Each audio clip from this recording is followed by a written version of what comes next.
Hello, my fellow Extraordinary Americans. I'm Samaddar, and this is Extraordinary America. What is Extraordinary America about? You see, American identity is about freedom, the opportunity for a better life, and the pursuit of happiness. Welcome to Extraordinary America. For today's guest, we have Richard Blank. Richard's vision quest journey is filled with twists and turns. At 27 years old, he relocated to Costa Rica to train employees for one of the larger call centers in San Jose.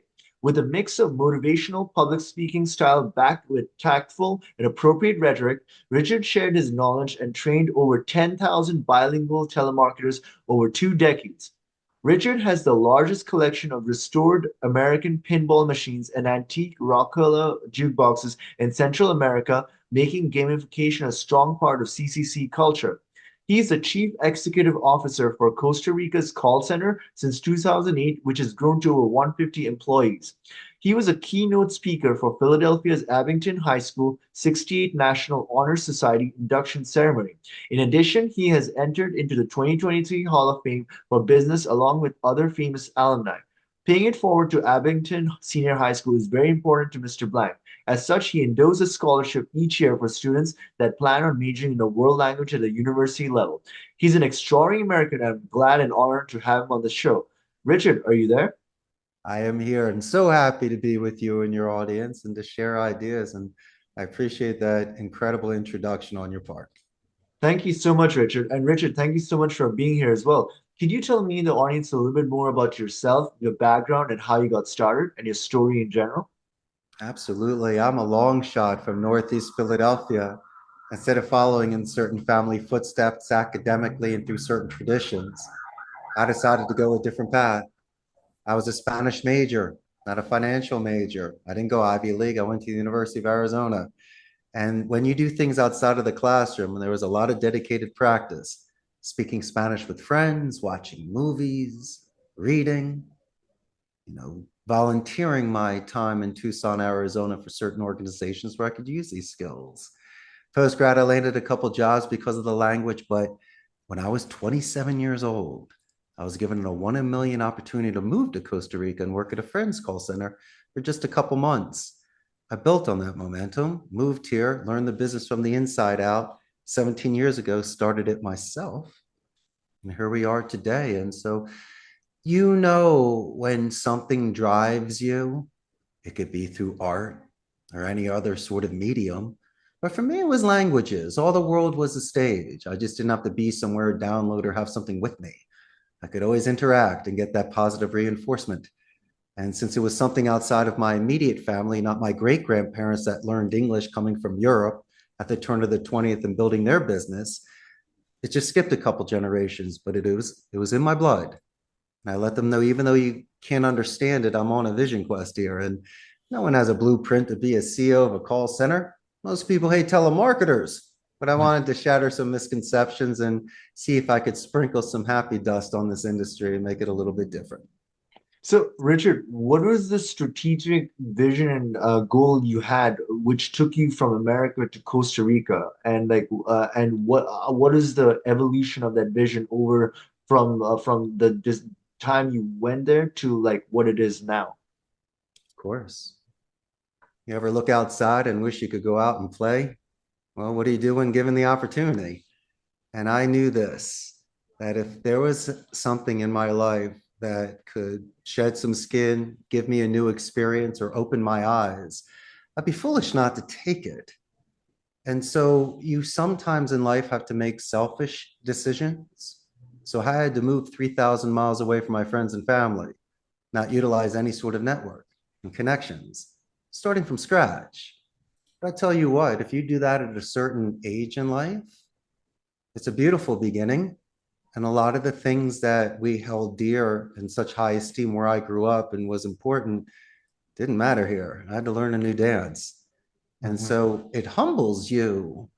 And I know that I had the maturity and the impulse control to enjoy this stage compared to like a 10-year-old kid being forced to go to a museum on a Sunday, doesn't appreciate the art in front of him. He's thinking about baseball with his friends. I was ready for this. And I knew that if I took this opportunity to the max, what do you mean by that? Losing sleep. I'm talking about staying up late, waking up early, and being on such adrenaline you're not tired. Learning Mhm. the art of introduction. So you have no problem meeting 100 people that day. Forget small talk. This is deep talk. You can have amazing 5-minute conversations with people. What does this do? It builds character. So you're not in the same circle every day and you're comparing yourselves to the people you grew up with, which is fine, but you never tested other waters. My friend, I wanted to see if I had essence in life, and it wasn't about money.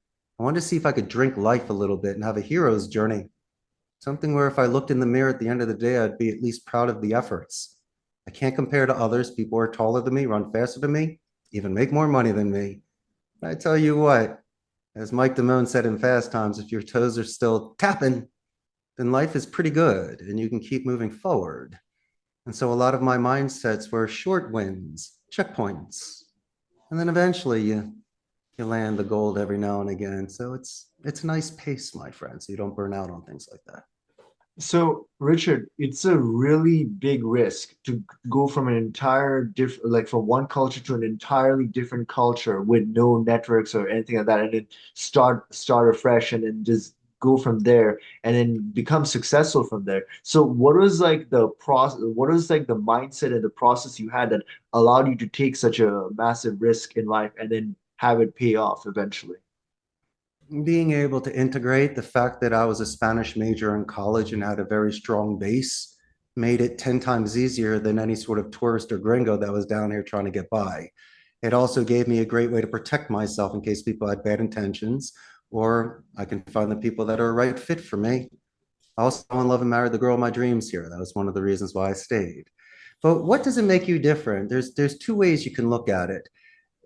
You have a new person that enters a group, a new warrior. You hear about it all the time in these movies and stuff. It's sometimes better if they don't have bad habits and they never grew up with it. They're fresh, they're naive, they can give you a different perspective. The fact that I never worked at a center before, never was in Costa Rica before, had no idea what a CRM or anything was like that, it was fresh for me. And I didn't once again see it in a bad light like other people. I saw bilingual individuals converting calls. This shows such structure, discipline, and cognitive skills. And even if they had a slight accent, it does bear the mark of higher education. I was pretty impressed. This was the art of speech. These were linguistic masters. And so I also realized that I fit in here, that this is something that I could understand in the beginning. It made sense to me, almost like a musician that can just hear the music and just repeat it. But then I added my flavor.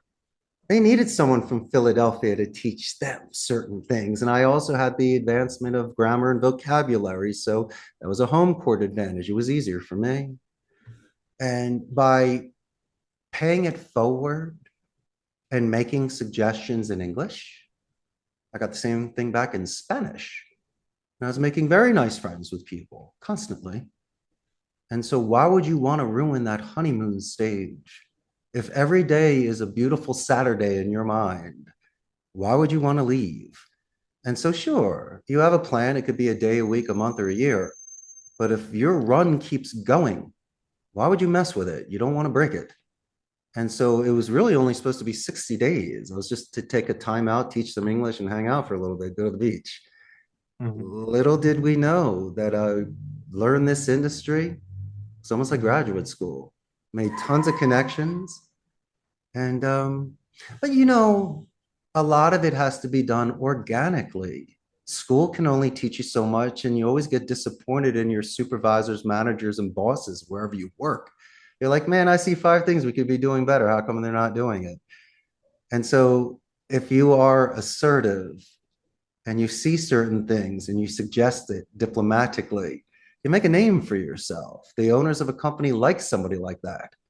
And so this was a good friend of mine that owned the call center where I was working. So I wasn't in any sort of trouble. I didn't have to kiss butt or play office politics. I was protecting his back and protecting my job. And by doing so and being with the people, I kind of learned the business from the inside out. The happy and the sad and the good stuff. And I wasn't being a spy. I was learning.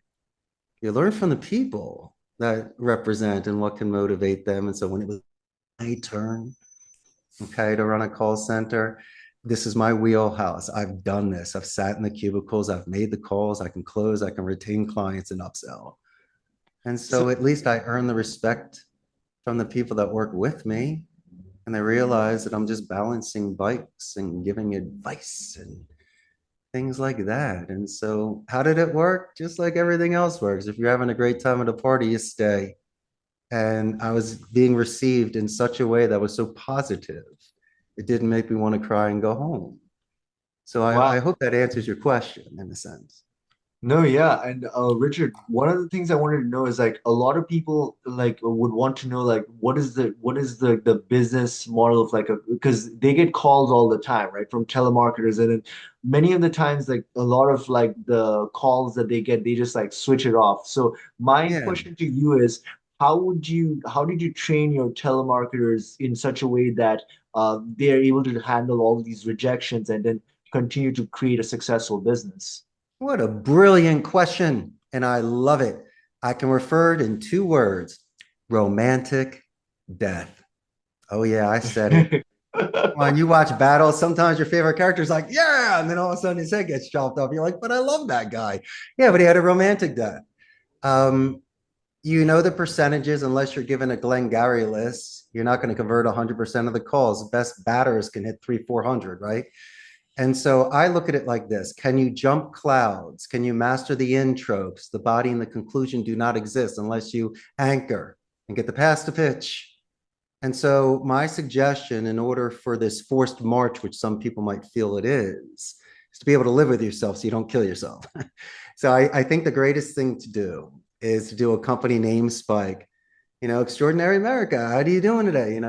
You reach out and you give a positive escalation. So if Judy is the gatekeeper, instead of fearing that individual, you would compliment them, let them know they're doing a great job. And when you get transferred and speak to the owner of the company, you will let them know verbally. You also do it in writing. This separates you from 1,000 other people making those phone calls and prospecting. If you do a little bit of due diligence, if you have the time, instead of just carpet bombing phone calls, you get a minute to look things up. You can leave custom made voicemails and write custom made emails. If you leave me a voicemail and mention my pinball machines or me being from Philly, you definitely got my attention. You'll get my 30 seconds of attention. It's more than enough, because then you can buy another 30 seconds, because that's our average attention span. And so it's a beautiful give and take with some pausings in the middle. You want to spike names and numbers. Those are trigger words. There are certain things called tie down questions. So at least you have checkpoints. You can say, makes sense, right? Sounds good, right? And then if someone asks you a question, the greatest thing you say is, hey, that's an excellent question. Please ask me more questions. You're making it easier for me. And I'm encouraging them to not be resistant. You ask me the question, Richard, what's ABC? That's a great question. ABC is 1, 2, 3. And what I can keep doing is readjusting the tones into a positive thing. These, my friend, are just simple soft skills you can use on and off the phone, in and out of work. And so instead of dreading what you're doing, why don't you enjoy making Judy's day? She might want lobster, all you got is steak. Nothing you can do about it. But if you can get the positive reinforcement of, Richard, thank you for calling. If we ever need steak, we'll call you. Nice meeting you. It was great meeting you. Listen, how many women have you danced with in your life? Doesn't mean you marry each one. You're allowed to spend 3 to 5 minutes with somebody in life, 2 ships in the night. What do you want to do? What I like to do, like in Al Pacino's Scent of a Woman, is to make a scene, is to make it amazing, a memory. So you remember them and they never cross the lines of decency and we're never too aggressive with you. Sure, it's charming. You're supposed to be charming. You're supposed to have your game ready. And that might seem out of the ordinary because most people have mustard on their face and they don't have game. So what do you expect me to do? As Humphrey Bogart said in The Maltese Falcon, you want me to stutter? No, we're professionals at this. And so excuse me if I am able in my metrics to extend the talk time, get through to people and convert. It's what you pay us to do, but don't pay us to lie or to sacrifice ourselves. That doesn't work and people will quit because morale will be low. There needs to be a good fit. We don't do things gray area or shady. It's got to be things we accept and feel good with. It's a strict Catholic country. But to answer your question, the way that you acted in front of your grandparents, are those that you respected so. You sit up straighter, you take your turn, you cut smaller pieces of meat.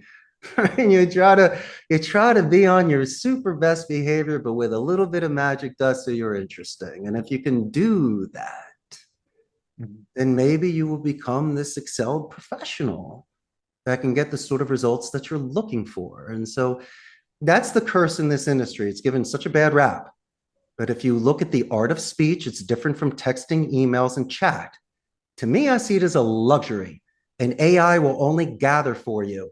But you and I need that remaining 10% of empathy in order to retain a client and to close that deal. So I hope I made a very strong case in regards to choosing to be a telemarketer, a prospect, or customer service rep, because it is a beautiful thing. People want that sort of real human interaction these days. So, Richard, one of the things that comes to my mind when I think of like telemarketers and everything is ironically the Wolf of Wall Street, like where Yeah. Jordan Belfort gives this script and he tells any telemarketer, hey, if you look at this script and if you do it exactly the way I tell you, if the certain inflections and here and there, then you can be successful and then you can sell any product or service. So, from my question to you is like, from your perspective, is there like a secret formula where you can sell like you can sell anything including like selling a pen, or is there like a way is there like a process or like a scripted process, or is it more of like an informal kind of thing where you attune yourself to the person you're talking to? If I try to force the young lady to scream on the phone, like, do you remember the movie Police Academy from back in the day? There was this very timid woman that was very soft spoken, and the funny part of the movie is at the end she screams, "Hey, put your hands up!" You can't get somebody out of character because they can't hold it that long. It's 5 minutes of a language in a restaurant. It's cute, but then you can't go to France and speak.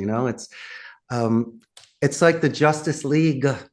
We all have these skills, but you need to have a special skill, and not everything is for each person. The Wolf of Wall Street speaks to the fast speaking guy, but grandma out in Alabama would rather speak to a soft spoken individual. But no, he's 100% correct, and I also believe in the vocabulary. I like the scene in the Wolf of Wall Street where he's working at the first place that was out of like the shopping center. I think he made a call in less than 2 minutes, and he said John's name. I believe it was 10 or 11 times in the call. And so I would break down certain things of what he was doing. And I would also watch him without sound, because you see how he's leaning, he's moving the paper, he's pumping, he's pointing, he turned around. The whole place, who's not making phone calls, which they should be doing, but that's a personal thing on me. They're watching him. So be it. He didn't miss a beat. He's supposed to be ready for that. Tiger Woods making that putt. And Mhm. it's so interesting. In the beginning, the guy sitting next to him looks at him like he's from Mars. And at the end, he's taking notes. It's so, and eating pizza at the desk, one guy leaning back. What's wrong with these people? You got to think about the work environment. I put that at the supervisor for not creating the action. This guy's got to bring him in. Sometimes that's the way it is. You bring in a shiny object, but no, it should have been preventative. A supervisor shouldn't have had an environment where people were looking at some guy using 10 name drops and tie downs. I mean, Mhm. and he did a loud whisper, which I always enjoy. A loud whisper is very nice. It's like putting a governor on your speech. And then also, I love when you're catching the tail. The guy goes, "That could pay for my mortgage." Of course, that could pay for your mortgage, John. You always, like trapeze artists, grab, take what you said, acknowledge, move to the next. I would say he did the dance of speech. Now, why was this movie popular? Because he's making a ton of money, stocks, people like stock. There's a little bit of element of gray area, and so that's exciting. But there's a lot of people out there besides used car salesmen and stock people that are capable of selling rakes at the Home Depot, huh? Or the barber shop, convincing you to trim that stack. I mean, sales comes in all shapes and sizes. My main thing is keeping somebody's attention, but not as a clown. And does it mean you need to be more animated in certain things so you don't seem repetitive?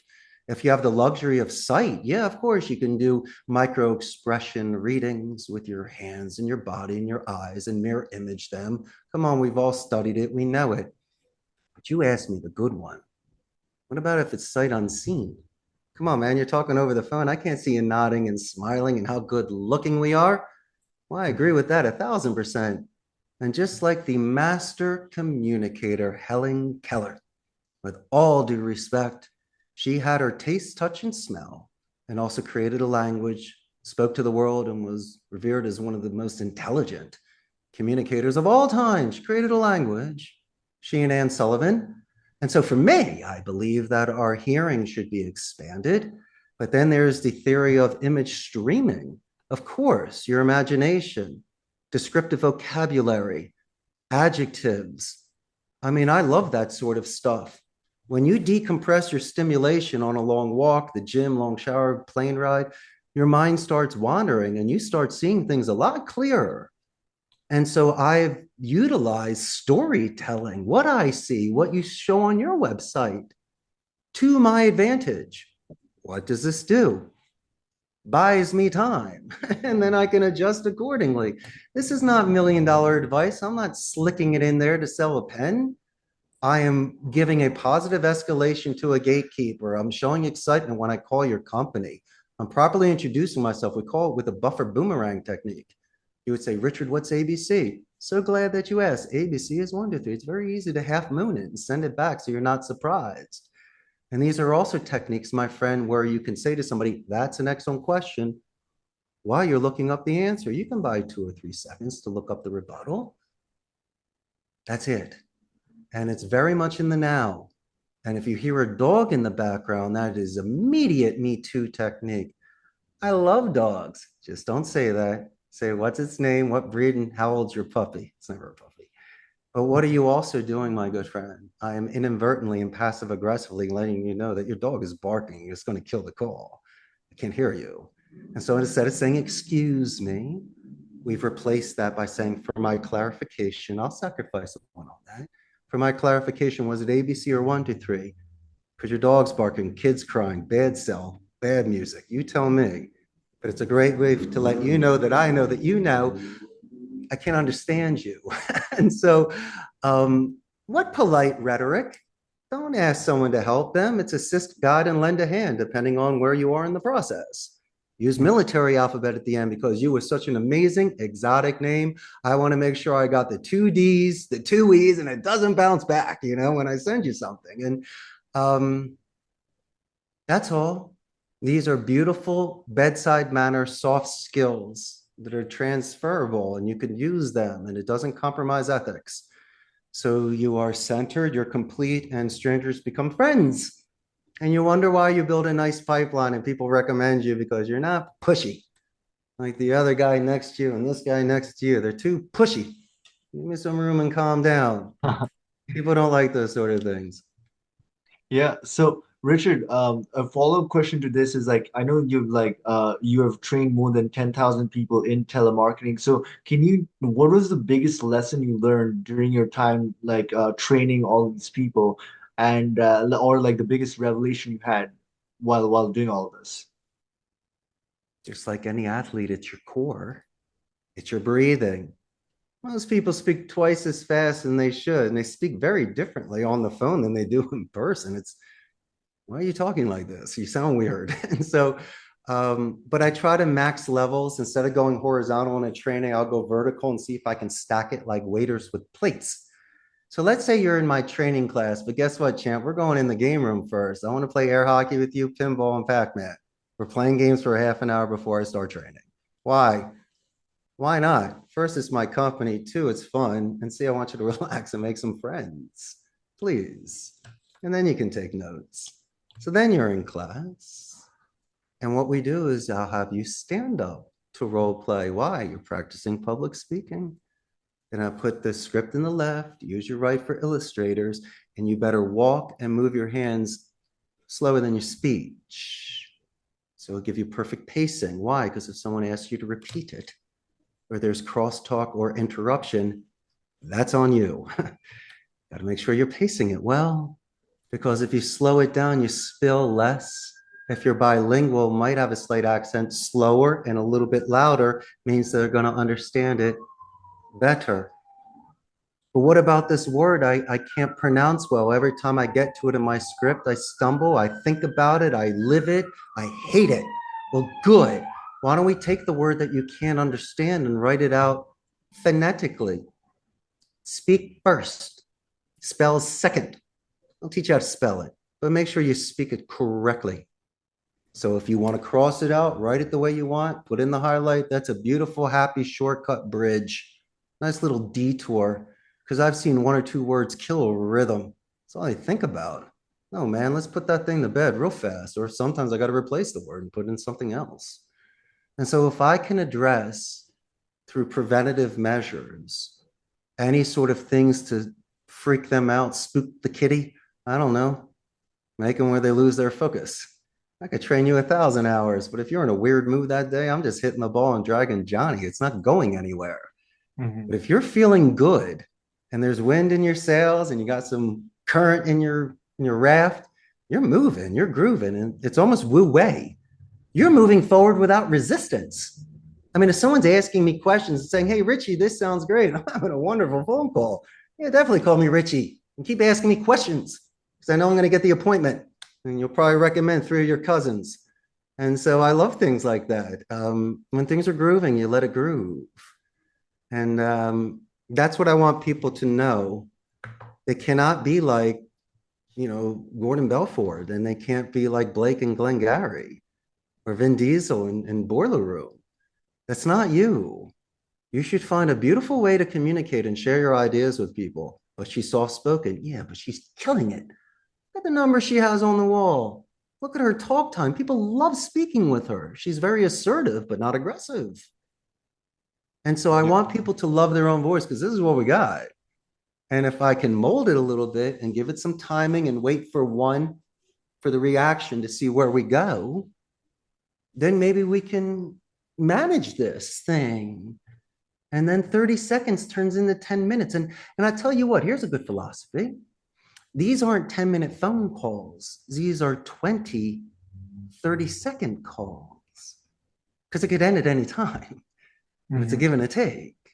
So how many runs do we have on this crap table? I mean, let's just keep running it and working with it until it exhausts itself. And so I try to broaden their thinking a little bit more compared to just linear thinking where they're just going in there and just taking hits. That's why people burn out and hate this industry because they lost the love for it. For me, I'm able to sidestep the rebuttals and come back, and say something very nice to, at least as I mentioned, have that romantic death. Come on, man, I said Judy's name 7 times. 7 before you hung up on me. You're like, yeah, Richie, good job. I'm like, yeah, 7 times Judy. That's how we do it. So that's the way you play a game with it. So you can laugh at it. When you make fun of yourself, you can laugh in the face of it. It just doesn't hurt anymore. So Richard, you mentioned about the Boiler Room by Vin Diesel, and a lot of people they have seen that movie, and that's their understanding of success. You have of telemarketing success, or the Wolf of Wall Street. So, but from your perspective, obviously there seems to be you have a certain way of where we can succeed in a different way. That's more that's different. So from your viewpoint, what is the contrast between the way you're showing your telemarketing people how to do it versus the movie conceptions that people in America have about these people? Forget telemarketing. Are you confident enough to stand up in front of 30 of your peers and recite the product or share an idea or say something positive about yourself or somebody else?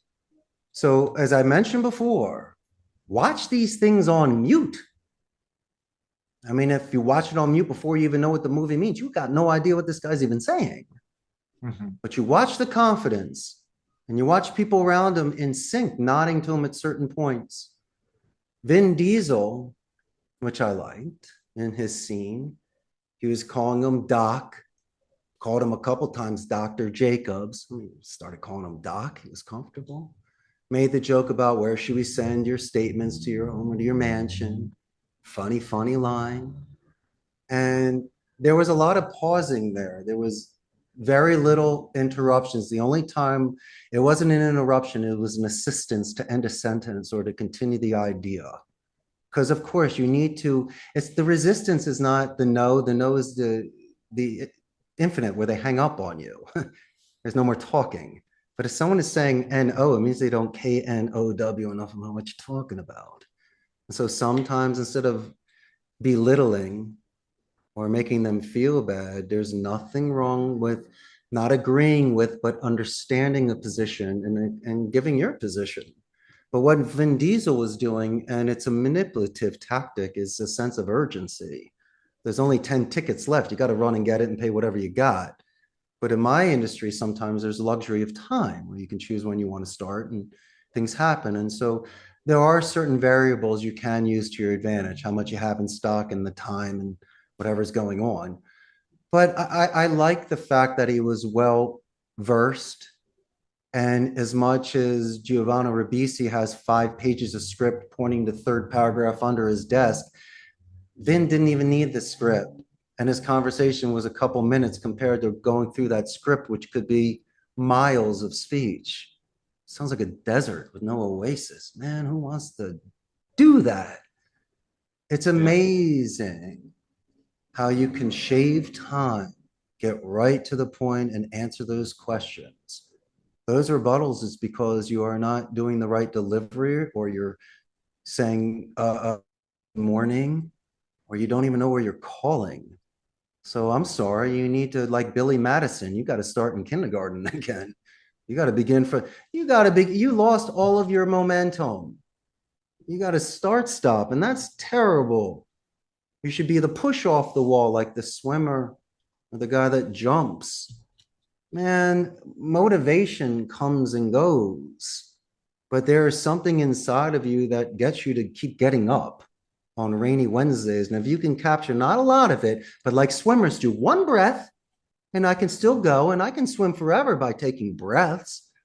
So you need to give yourself a breath, and it's not through a converted call or making money or something like that. You need to find a way, and I don't know how, to dig in that dirt, to find some root, to take a bite so you can survive another day.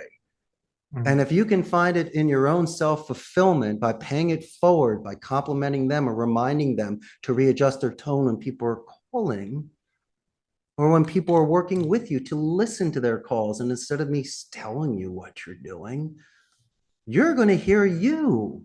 So you'll look at me and go, yeah, you're right, Richard, I interrupted, or she couldn't hear me, I should be a little louder. And you and I don't say a thing. Tilt their head and nice, and then they know. You give them a little bit of guilt, and then they know, because self-reflection is where the self-improvement comes from. I just can't keep dragging you. When you see it for that first time, guess what? Those wrinkles go away. And when you listen to calls in the future, you realize that that got put to bed. Now we can focus on yellow and brown and black belt stuff. They passed 101. They figured it out. And that's just more balance. Isn't that beautiful? And these are the sort of things where you know that you are sharing something that will enrich their life, because you see them more confident in how they interact and more cordial and more attentive. I'm not saying I'm going to take all credit for it, but once they start imitating some of the things you say, they're saying, hey, Richard, remember I did this. It makes you feel great. That's what we do as educators, my brothers. That's what we do. So Richard, like, let's say there's somebody that wants to, that's starting off fresh, and they want to join the telemarketing industry and become successful as a business person, or even as a successful telemarketer. How should they go about doing it, and what's the process they should do to become successful in this field? Building a pipeline. You'll get your cold call closes, but respect boundaries and have all the resources necessary to make a call back, to put it in the calendar. Remind yourself. Anybody can make, I tell you what, you could have somebody that's missing a shoe. And if he's making a phone call to you with all the game plan, A to Z, 1 to 3, and has everything at the ready, you'll still do business with him. Kid's prepared. So he's missing a shoe. Who cares? He follows through. And so the more preparation you have, but don't be over prepared, because I don't want you like reading me page 39 of something. That's like, as I mentioned, that thing in Boiler Room, one of the funny parts of it is showing that entire script on page 3 that he's supposed to go through? Hmm.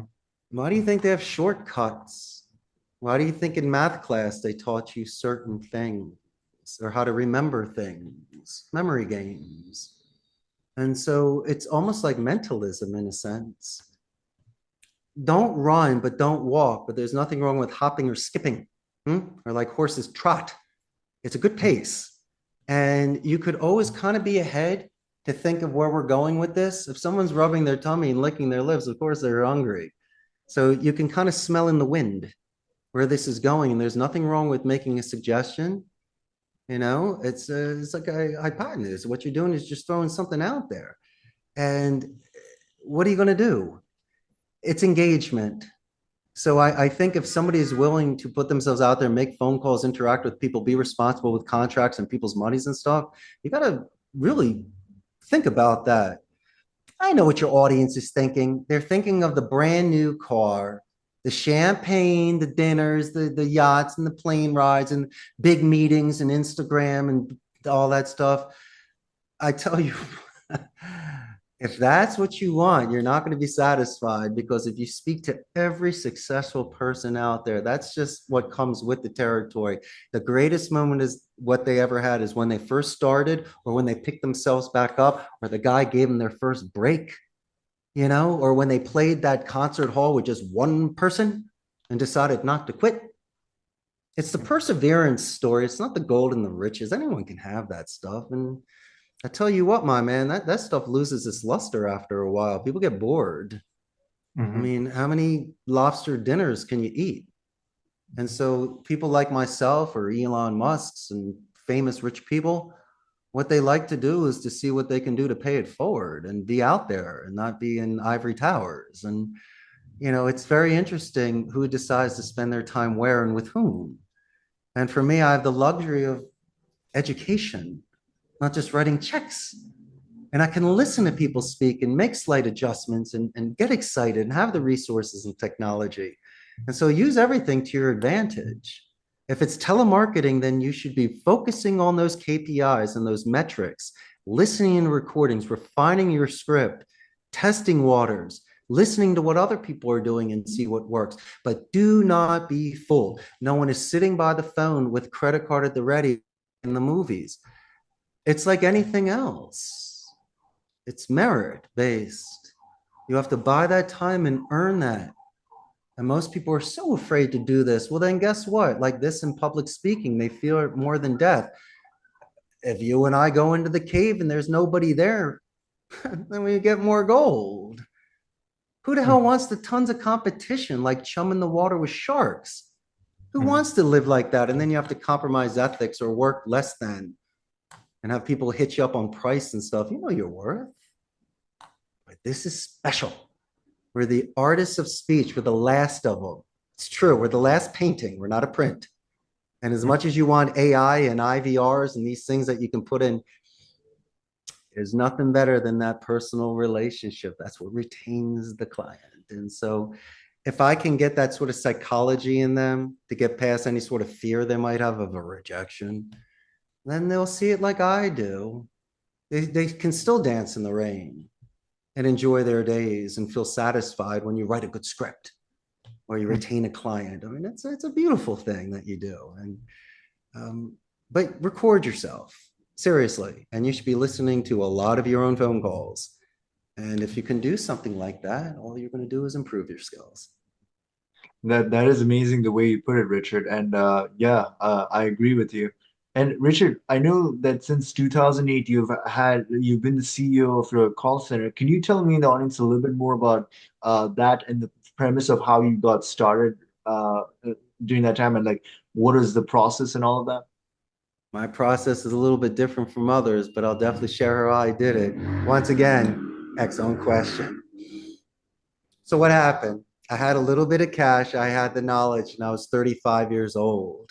Time was a ticking, and I wanted to see what I could do. So I created a website in October of 2007. And by February 6th of 2008, I landed my first account. It was one seat for 1 week. Oh, yeah. Oh, yeah, I got it. And so what could I do? I'm not sitting in this call center where I am today. Where do you go? And so in my industry, I put two and two together. There are something called blended call centers. It's like a advanced internet cafe where they would give me a turnkey station of the headset, the computer, IT support, coffee, toilet paper, but it's one big open room. Okay, it's not the greatest, but I could scale accordingly. I could just add seats, reduce, and just keep adding rooms. It's paying premium, but I did it for 2 years until I had the capital and the stable clientele. So then I went out and rented space. Okay? What I was capable of doing was purchasing used equipment because call centers and other companies go out of business. So I was able to pick up servers and routers, computers and monitors, desks, chairs for a fraction of the cost. And some of them were still in the box. They just never opened it, went out of business, garage sale. And so there I could scale row by row and accordingly. So I never overextended myself, never took out a loan or had a bad business partner. And then after 6.5 years, I had enough money and even more stable clients that I purchased property, gutted it, third floored it, art decoed it with marquees and neon lights, vaulted ceilings. And here we are today. And so slow and steady. And as grandpa said, if you can't pay for it in cash, just don't do it. There was absolutely no way I was going to let a bank take this thing away from me. And I was in no rush. I was still renting another place. I was just hedging bets, but I wanted to own my land. I didn't want to overextend, pay triple, or have the risk if there was a slight setback, literally having that bank taking that from me. I know some people do, and I'm not going to advise you how to invest in your real estate. But for me, no, I wanted to make sure, and it was a gamble because everything that came in, it was going right back into that construction. But what you gonna do in life? You're gonna dance. I was going for it, and I was betting on me, which to me was a great bet because I have consistency and I was working my tail off. And so I was responsible. And look what happened. Now I feel like the three little pigs, but I'm the pig with the brick house. Literally bricks behind me. And so no matter what, I can't get thrown out. One day I can rent her out. And maybe this is a testament of your hard work. You finally do have a castle at the end. And I was being responsible in regards to paying rent, especially the size that I have. Imagine how much rent I'd be paying. So I made that money back in spades. And so who teaches you this stuff? I don't know, my man. It seemed like common sense to me. I know that some people could have talked to me about percentage rates and banks and other things. I don't feel comfortable with that. I didn't get the warm fuzzies. And so, I might not be that financial or economic genius, but dude, if you play with Legos, you can still build things. And I did things very simply, the old school way. I paid my taxes, paid the people, made a margin, saved the money, reinvested it, had some fun. And that's okay. Don't you dare try to impress others with a huge showroom if it doesn't make sense. And at the end of the day, you're the one cleaning up the mess. What a waste of money. Because sometimes you need it. In 2010, I lost my largest client. I went from like 90 seats down to 4. Nice. But the interesting is those 4 people didn't quit. And I was able to build my business back to 150 now. But am I happy that happened? No. But if there's a great time to show character during chaos and really look in your own eyes and ask yourself, do we continue or do we quit? What a weird time. But I said, let's keep going. See what happens. Look what happened. And so looking back, oh yeah, man, you made the right decisions. You weren't with me at that time. Neither were my friends. I felt very alone. What do? You realize that tomorrow we shall die and you have a beautiful life. And if you've gotten to this point so far because of this, and I'm not talking about luck and snake eyes, I'm talking about freaking hard work, grinding it out, resilience and foundation. Richard Blank. Well, then I say, go one more round, buddy. Let's see what happens. Look what happened. So I'm so happy it happened. I don't know, but each one of us has our moments of darkness, and we also have our moments of clarity. So just don't be hard on yourself, damn it. And don't let other people's influences, outside influences, really misdirect your path. It could be the worst thing for you if you live someone else's life, or you take their terrible advice because of their own insecurities, where they're not telling you why they made a mistake in the past, or just maybe they would prefer for you to fail as well. And so weird, where sometimes you need to walk alone and make that decision and stand behind it. But when you do come through on that decision, please do not go around and tell everyone, I told you so. They know. Best thing you do is take them out to dinner. And then you just have a good time. But man, does it make you humble when you're in a position like this and you realize what you've accomplished. And it's not a pat on the back, it's to say, I've lived a beautiful life. I went outside when it was shining and I played all day. Mhm. And you can appreciate that in life. And so I think that having that with your entrepreneurs and businessmen, just have a nice plan, take it in small steps, listen to ideas and wiggle a little bit, but enjoy this ride. And if you do, I believe at every stage, you'll be successful. Yes. Well, Richard, I'm glad you said it like that. 'Cause it's so inspirational. But a lot of things that you're saying you said is common sense is not really common sense to most people. Like they need to know the thoughts and actions that lead to success. We make the right choices, we do the right decisions at the right time. We will succeed. Like for instance, saving and reinvesting. How many people they just take on debt by just buying a car or just buying things that they don't need, just to impress their neighbors and everything. Like instead, if we invested in ourselves, we reinvested that money, like we could actually attain success. So it's like just like small things like that. Your show is extra extraordinary America. I'm an extremely proud North American. Pay my taxes, family served in the military. I also like to believe that I'm representing our country in the best light. A businessman, bilingual businessman, paying taxes here, employing people, being a Absolutely. good kid. I mean, we all can't live in the United States. I mean, a lot of us move around, but financial freedom, let's be realistic.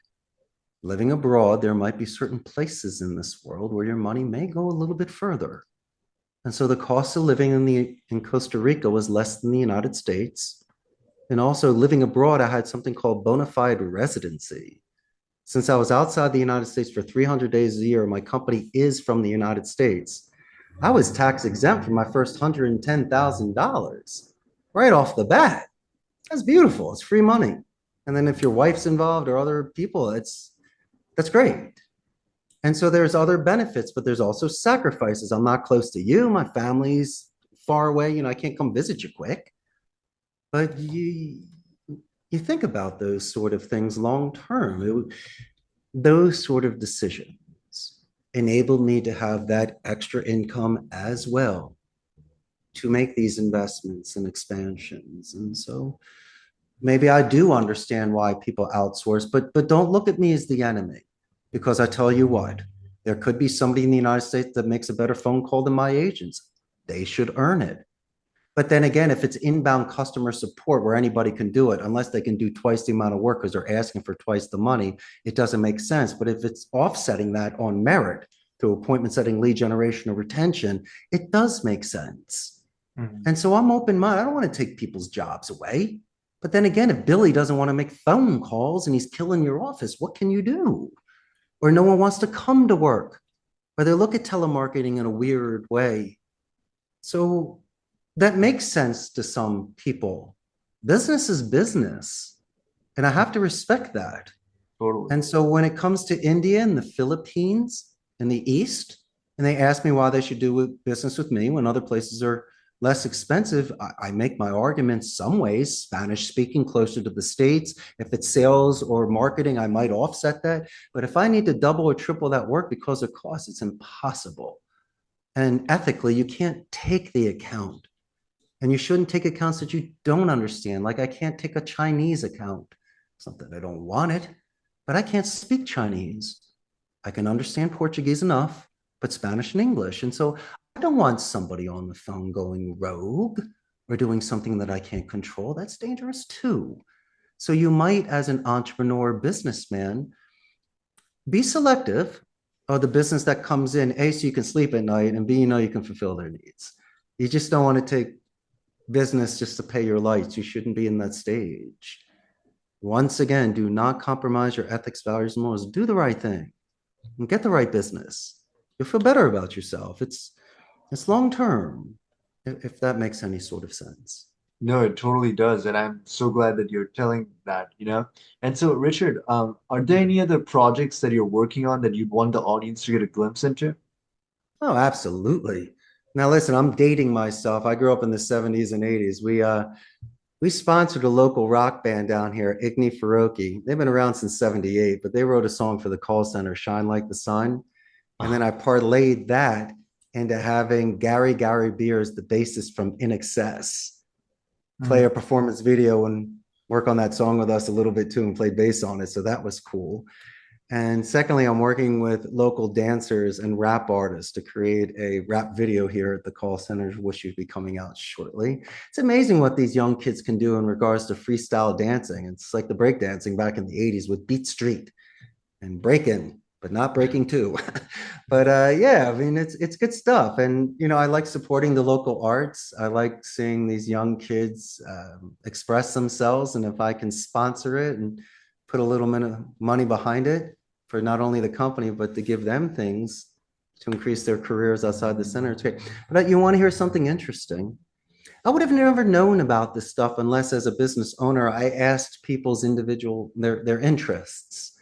I would have never known that these kids dance or one guy is a professional rapper. So instead of just walking by, making sure they're making their phone calls or I'm going to fire you, maybe not only know their name, but know a couple things about them. And so finding out these special talents, I just combined it everything, and that's how magic is made. And so, as I say, just ask a couple follow-up questions with people and see what's below the surface. And then maybe you might anchor and have that sort of relationship with that person that lasts. No, totally, Richard. And Richard, how can our audience connect with you and get to know more about you and your work and everything you do? And if they wanted to contact you, like how would they do so? I do appreciate that. They can buy a ticket and fly to Costa Rica and come visit me and hang out. Or you could shoot me an email at ceo@costaricascallcenter.com. And, you know, if they mention your podcast and they're buddies with you, be more than happy to review their scripts, bounce ideas back and forth. I'm not going to close you. Don't worry. It's free. But if there's any way that I may assist, lend that hand and share some ideas, to do is pay it forward. No, totally, Richard. I really appreciate that you made that offer, and I'm so glad that you took the time to come to this show and then share your invaluable wisdom around telemarketing and all of that, because it's so relevant to sales, you know, and how you speak to somebody on the phone is pretty important because sales is ultimately the lifeblood of any business, and so these things do matter. And I do hope that you take the time to come on the show at a later time. I had the best time. You kidding me? This was a pleasure. Thank you.